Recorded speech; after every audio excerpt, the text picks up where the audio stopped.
बोले मंदम मंदम नुदति पवन, मंदम मंदम नुदति पवन, चानुकूलो यथा वामश्चायं नदति मधुरं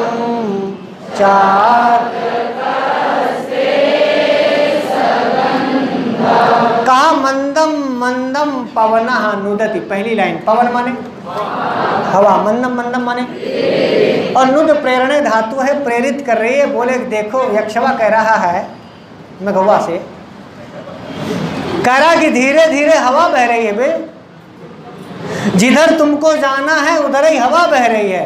अब आप देखिए मान लो किसी को आप भेज रहे हो और उल्टा हवा चल रही, तो ये भी तो कह सकता है कि ऐसा उल्टा हवा हम न जाओ, साइकिल चला ना पाओ, ज़्यादा छाती फाट जाए हमारा। यक्ष ने कहा कि ऐसा भी नहीं कह सकते, कहता है कि मंदम मंदम नुद प्रेरणे धातु है, लट लकार में नुदति रूप बनेगा। नुदति माने प्रेरयति, पवनः प्रेरयति, पवन धीरे धीरे तुमको प्रेरित कर रहा है, जिधर जाना है उधर ही हवा बह रही है। गुरु निकल लो, टाइम अच्छा है। बोलो हाँ, क्या कितनी बड़ी बात कहता है। कभी पढ़ के ना बड़ा आनंद होता है, जब आपको अर्थ समझ में आएगा ना और फिर इसके बाद श्लोक पढ़ोगे तो पढ़ते ही हंस दोगे। हैं देखो देखो क्या कहता है कि मंदम मंदम नुदति। अच्छा हवा ना चले तो मेघ को चलना मुश्किल हो जाए।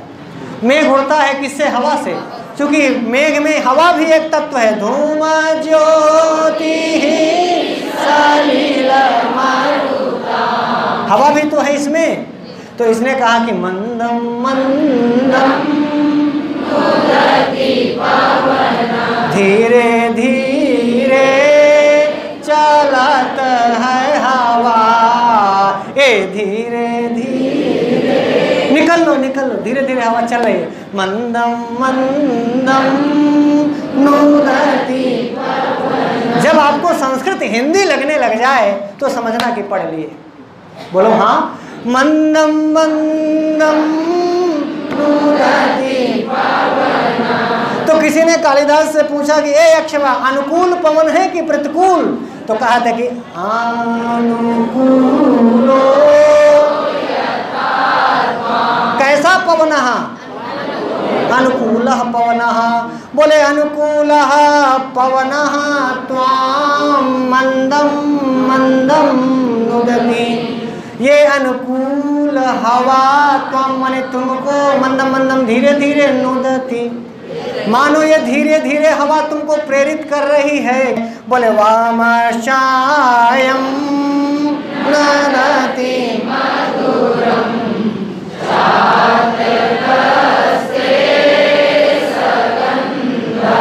वामः माने वाई ओर, च अयम, अयम माने यह, और सगंधः चातकः ये गर्वीला चातक, ये गर्वीला चातक, ये प्रसन्न चातक मधुरम नदति।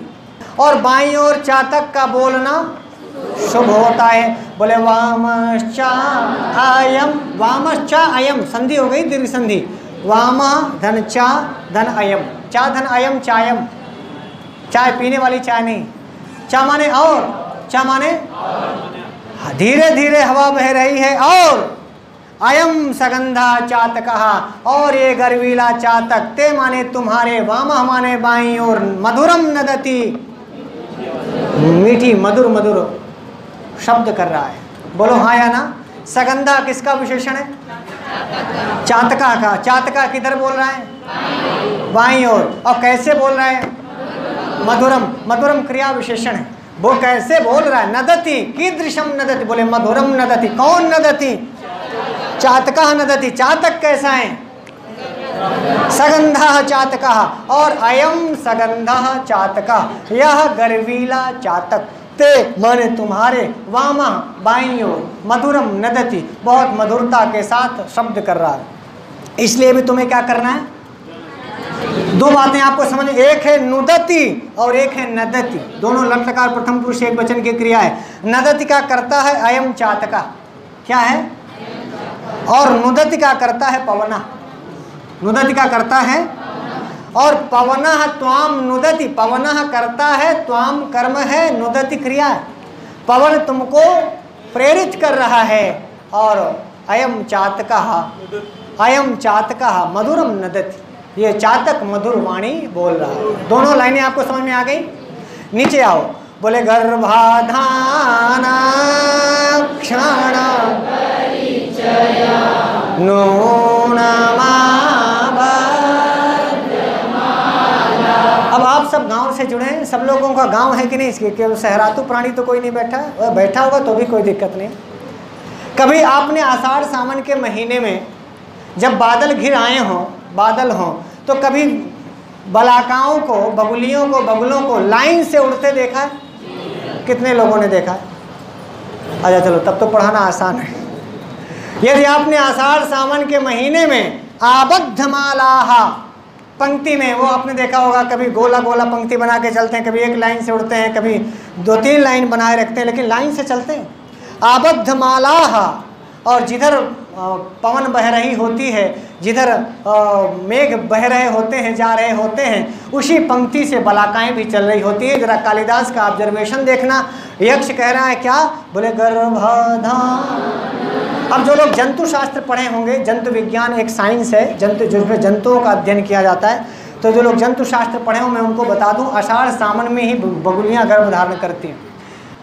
इन्होंने कहा कि आषाढ़ सावन के महीने में बगुलियाँ पंक्तिबद्ध होकर के तुम्हारे साथ उड़ेंगी, और ये वही समय होता है बगुलियों और बगुलों का जब वो गर्भाधान करती हैं। आषाढ़ और सावन में साथ में बगुले भी होते हैं और बगुलियाँ भी होती हैं। और आपको बता दें, उनका मैथुन उड़ते उड़ते होता है, बगुले और बगुलियों का। और ये वो तब जानेंगी जब तुम आकाश मार्ग में आकर के उड़ने लगोगे, तो बगुलियाँ जान जाएंगी कि हमारे गर्भाधान का समय आ गया। कालिदास ने लिखा गर्भाधान क्षण परिचय, उनको गर्भाधान के क्षण का परिचय हो जाएगा। इसलिए नूनम माने निश्चित रूप से, आबद्ध मालाहा लाइन से अपनी माला, माला एक के बाद एक के बाद एक फूल गुथा हो, वही माला है। ऐसे एक बगुली के बाद एक दूसरी तीसरी चौथी पांचवी बगुली और बगुलियाँ दोनों उड़ते हैं। चूँकि आषाढ़ और सावन का महीना बगुलियों के गर्भाधान का समय होता है, और वो तुमको आकाश में देखकर वो ये जान जाएंगी कि हमारे गर्भाधान का काल आ गया है। इसलिए वो सेविष्यन्ते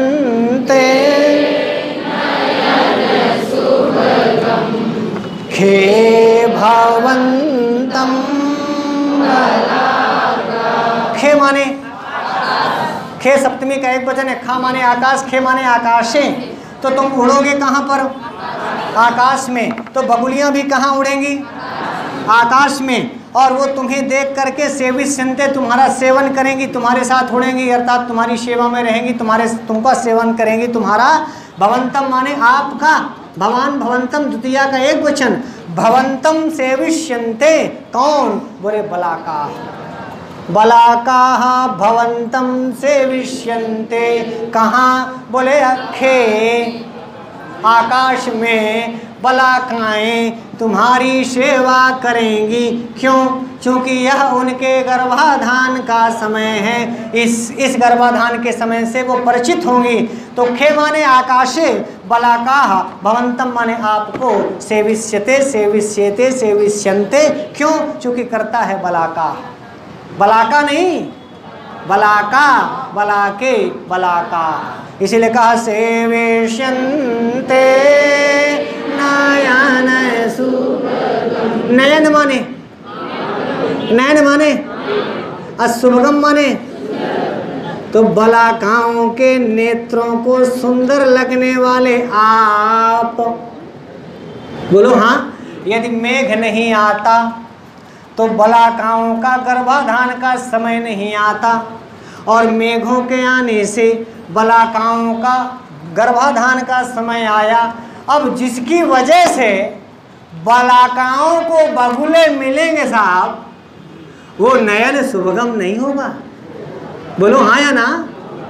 होगा कि नहीं? इसलिए नयन सुभगम में द्वितीया का एक वचन, और भवंतम में भी द्वितीया का। बात समझ में आई? और भवंतम का विषय, भवंतम मेघम। भवंतम कौन? तो भवंतम किसके लिए? तो ये नयन शुभगम भी किसके लिए? और नयन शुभ किसके नेत्रों को अच्छा लग रहा है मेघ? बलाकाओं को। इसलिए बलाकाएं कहाँ सेवा करेंगी? कहाँ सेवा करेंगी? आकाश में सेवन करेंगी तुम्हारा, या तुम्हारा उपभोग करेंगी। यानी जब मेघ आएंगे तभी बगुला और बगुली मिलेंगे, और बगुला बगुली के मिलने का समय तब आएगा जब आकाश में मेघ छाएंगे। तो अय मेघ महाराज, जब आप रामगिरी से अलका की ओर उड़ोगे तो तुम्हारे साथ बगुलियां भी लाइन से पंक्ति से उड़ेंगी।